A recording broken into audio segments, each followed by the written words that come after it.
أعوذ بالله من الشيطان الرجيم. بسم الله الرحمن الرحيم. الحمد لله الذي أنزل على عبده الكتاب ولم يجعل له عوجا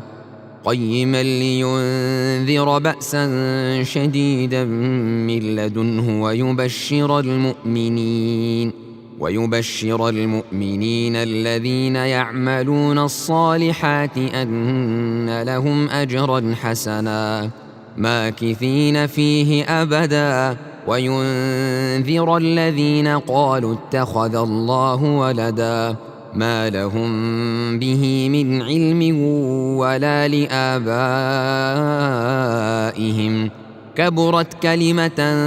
تخرج من أفواههم إن يقولون إلا كذبا فلعلك باخع نفسك على آثارهم إن لم يؤمنوا بهذا الحديث أسفا إنا جعلنا ما على الأرض زينة لها لنبلوهم أيهم أحسن عملا وإنا لجاعلون ما عليها صعيدا جرزا أم حسبت أن أصحاب الكهف والرقيم كانوا من آياتنا عجبا إذ أوى الفتية إلى الكهف فقالوا ربنا آتنا من لدنك رحمة وهيئ لنا من أمرنا رشدا فضربنا على آذانهم في الكهف سنين عددا ثم بعثناهم لنعلم أي الحزبين أحصى لما لبثوا أمدا نحن نقص عليك نبأهم بالحق إنهم فتية آمنوا بربهم وزدناهم هدى وربطنا على قلوبهم إذ قاموا فقالوا ربنا رب السماوات والأرض لن ندعو من دونه إلها لقد قلنا إذا شططا هؤلاء قومنا اتخذوا من دونه آلهة لولا يأتون عليهم بسلطان بين فمن أظلم ممن افترى على الله كذبا وإذ اعتزلتموهم وما يعبدون إلا الله فأووا إلى الكهف ينشر لكم ربكم من رحمته ويهيئ لكم من أمركم مرفقا وترى الشمس إذا طلعت تزاور عن كهفهم ذات اليمين وإذا غربت تقرضهم ذات الشمال وهم في فجوة منه ذلك من آيات الله من يهد الله فهو المهتد ومن يضلل فلن تجد له وليا مرشدا وتحسبهم أيقاظا وهم رقود ونقلبهم ذات اليمين وذات الشمال وكلبهم باسط ذراعيه بالوصيد لو اطلعت عليهم لوليت منهم فرارا ولملئت منهم رعبا وكذلك بعثناهم ليتساءلوا بينهم قال قائل منهم كم لبثتم قالوا لبثنا يوما أو بعض يوم قالوا ربكم أعلم بما لبثتم فابعثوا أحدكم بورقكم هذه إلى المدينة فلينظر أيها أزكى طعاما فليأتكم برزق منه وليتلطف ولا يشعرن بكم أحدا إنهم إن يظهروا عليكم يرجموكم أو يعيدوكم في ملتهم ولن تفلحوا إذن أبدا وكذلك أعثرنا عليهم ليعلموا أن وعد الله حق وأن الساعة لا ريب فيها إذ يتنازعون بينهم أمرهم فقالوا بنوا عليهم بنيانا ربهم أعلم بهم قال الذين غلبوا على أمرهم لنتخذن عليهم مسجدا سيقولون ثلاثة رابعهم كلبهم ويقولون خمسة سادسهم كلبهم رجما بالغيب ويقولون سبعة وثامنهم كلبهم قل ربي أعلم بعدتهم ما يعلمهم إلا قليل فلا تمار فيهم إلا مراء ظاهرا ولا تستفت فيهم منهم أحدا ولا تقولن لشيء إني فاعل ذلك غدا إلا أن يشاء الله واذكر ربك إذا نسيت وقل عسى أن يهديني ربي لأقرب من هذا رشدا ولبثوا في كهفهم 300 سنين وازدادوا 9 قل الله أعلم بما لبثوا له غيب السماوات والأرض أبصر به وأسمع ما لهم من دونه من ولي ولا يشرك في حكمه أحدا واتل ما أوحي إليك من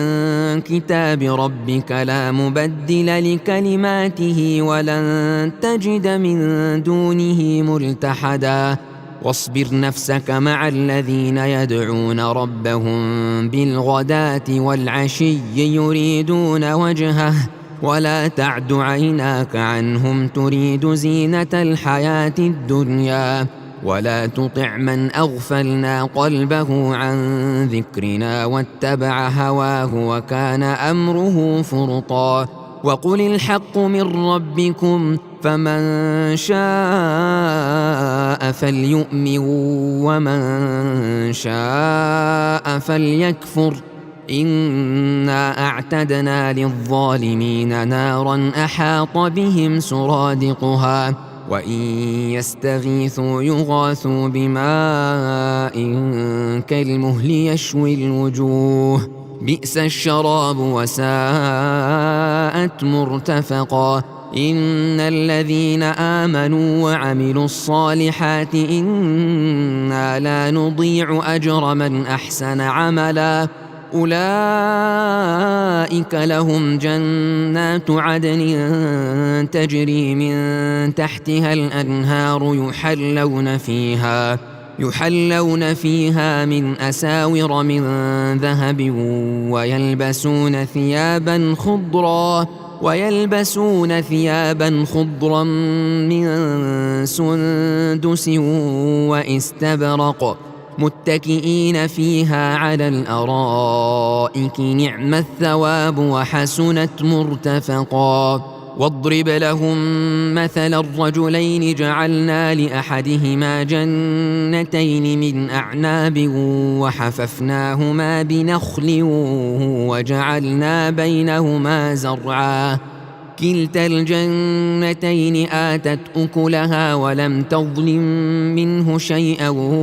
وفجرنا خلالهما نهرا وكان له ثمر فقال لصاحبه وهو يحاوره أنا أكثر منك مالا وأعز نفرا ودخل جنته وهو ظالم لنفسه قال ما أظن أن تبيد هذه أبدا وما أظن الساعة قائمة ولئن رددت إلى ربي لأجدن خيرا منها منقلبا قال له صاحبه وهو يحاوره أكفرت بالذي خلقك من تراب ثم من نطفة ثم سواك رجلا لكن هو الله ربي ولا أشرك بربي أحدا ولولا إذ دخلت جنتك قلت ما شاء الله لا قوة إلا بالله إن ترني أنا أقل منك مالا وولدا فعسى ربي أن يؤتيني خيرا من جنتك ويرسل عليها حسبانا من السماء فتصبح صعيدا زلقا أو يصبح ماؤها غورا فلن تستطيع له طلبا وأحيط بثمره فأصبح يقلب كفيه على ما أنفق فيها وهي خاوية على عروشها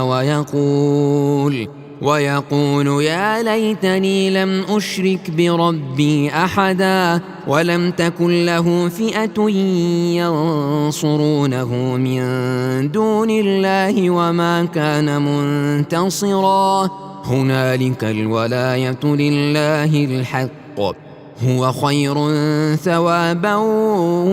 وخير عقبا واضرب لهم مثل الحياة الدنيا كماء إن أنزلناه من السماء فاختلط به نبات الأرض فأصبح هشيما تذروه الرياح وكان الله على كل شيء مقتدرا المال والبنون زينة الحياة الدنيا والباقيات الصالحات خير عند ربك ثوابا وخير أملا ويوم نسير الجبال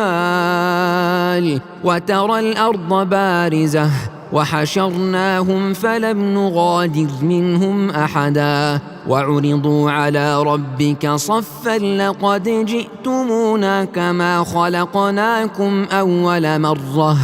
بل زعمتم أن لن نجعل لكم موعدا ووضع الكتاب فترى المجرمين مشفقين مما فيه ويقولون يا ويلتنا ما لهذا الكتاب لا يغادر صغيرة ولا كبيرة إلا أحصاها ووجدوا ما عملوا حاضرا ولا يظلم ربك أحدا وإذ قلنا للملائكة اسجدوا لآدم فسجدوا إلا إبليس كان من الجن ففسق عن أمر ربه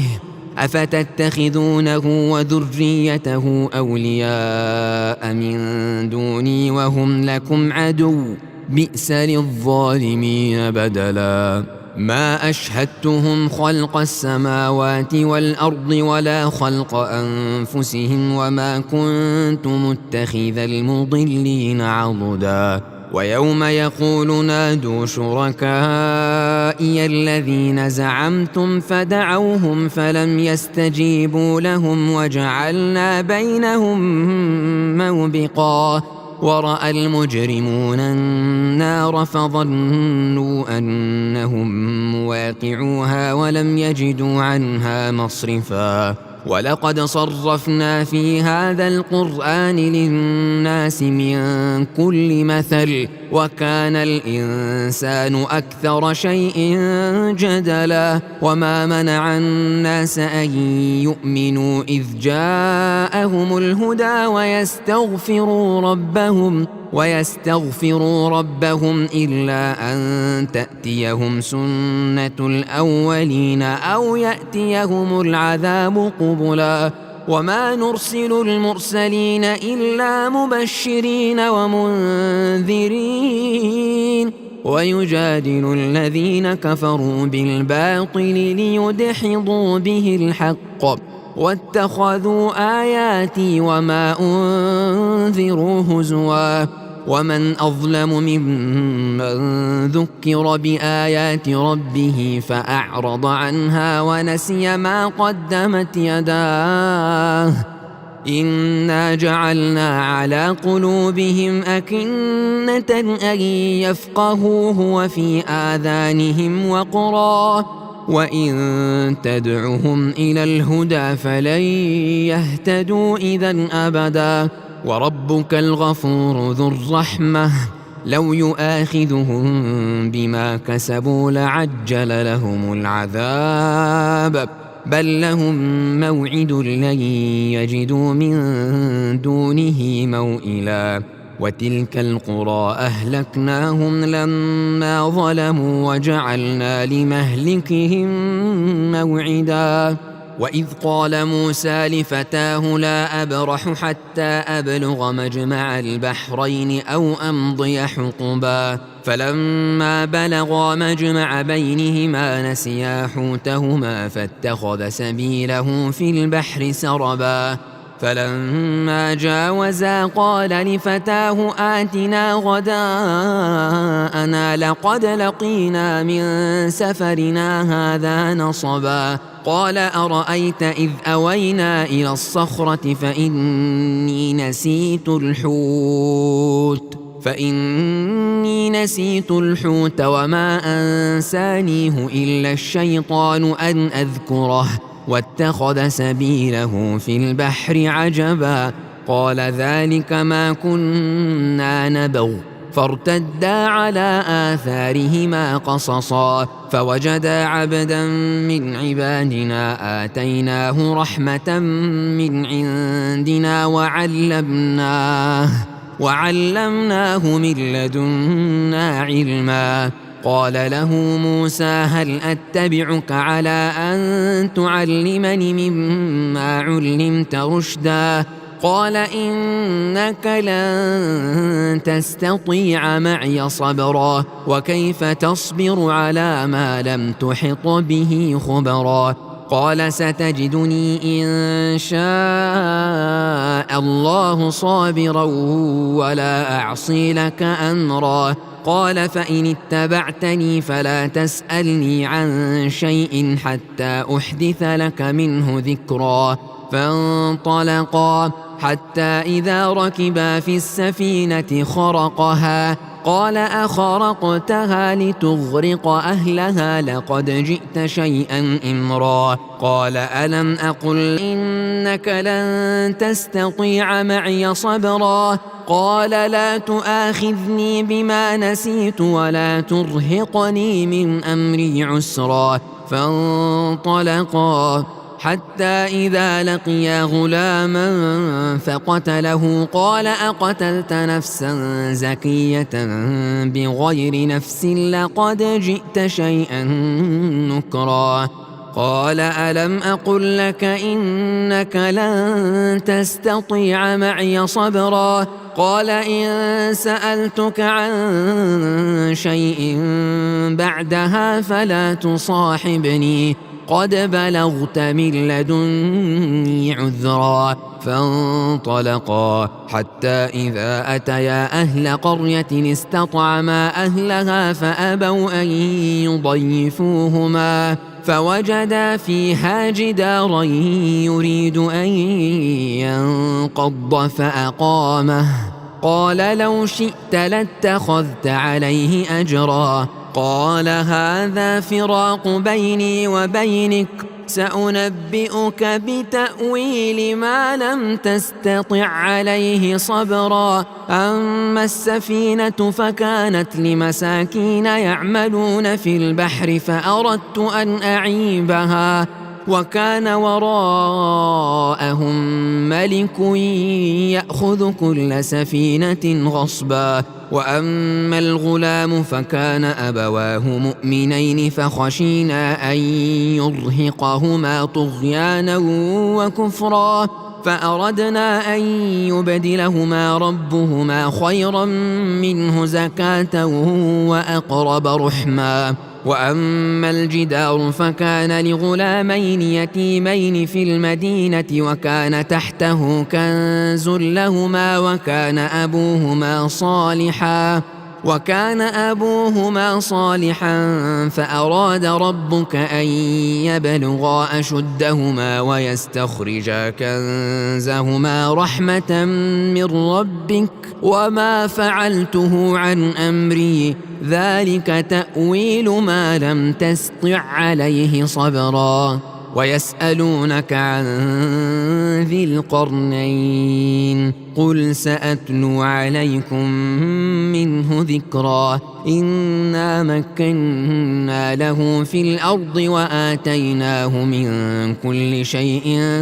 سببا فأتبع سببا حتى إذا بلغ مغرب الشمس وجدها تغرب في عين حمئة ووجد عندها قوما قلنا يا ذا القرنين إما أن تعذب وإما أن تتخذ فيهم حسنا. قال أما من ظلم فسوف نعذبه ثم يرد إلى ربه فيعذبه عذابا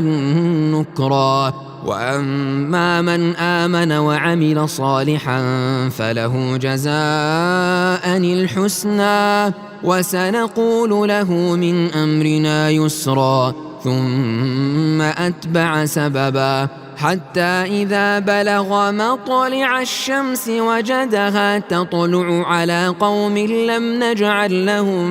من دونها سترا كذلك وقد أحطنا بما لديه خبرا. ثم أتبع سببا حتى إذا بلغ بين السدين وجد من دونهما قوما لا يكادون يفقهون قولا قالوا يا ذا القرنين إن يأجوج ومأجوج مفسدون في الأرض فهل نجعل لك خرجا على أن تجعل بيننا وبينهم سدا قال ما مكني فيه ربي خير فأعينوني بقوة أجعل بينكم وبينهم ردما آتوني زبر الحديد حتى إذا ساوى بين الصدفين قال انفخوا حتى إذا جعله نارا قال آتوني أفرغ عليه قطرا فما استطاعوا أن يظهروه وما استطاعوا له نقبا. قال هذا رحمة من ربي فإذا جاء وعد ربي جعله دكاء وكان وعد ربي حقا. وتركنا بعضهم يومئذ يموج في بعض ونفخ في الصور فجمعناهم جمعا وعرضنا جهنم يومئذ للكافرين عرضا. الذين كانت أعينهم في غطاء عن ذكري وكانوا لا يستطيعون سمعا. أفحسب الذين كفروا أن يتخذوا عبادي من دوني أولياء إنا أعتدنا جهنم للكافرين نزلا. قل هل ننبئكم بالأخسرين أعمالا الذين ضل سعيهم في الحياة الدنيا وهم يحسبون أنهم يحسنون صنعا. أولئك الذين كفروا بآيات ربهم ولقائه فحبطت أعمالهم فلا نقيم لهم يوم القيامة وزنا ذلك جزاؤهم جهنم بما كفروا واتخذوا آياتي ورسلي هزوا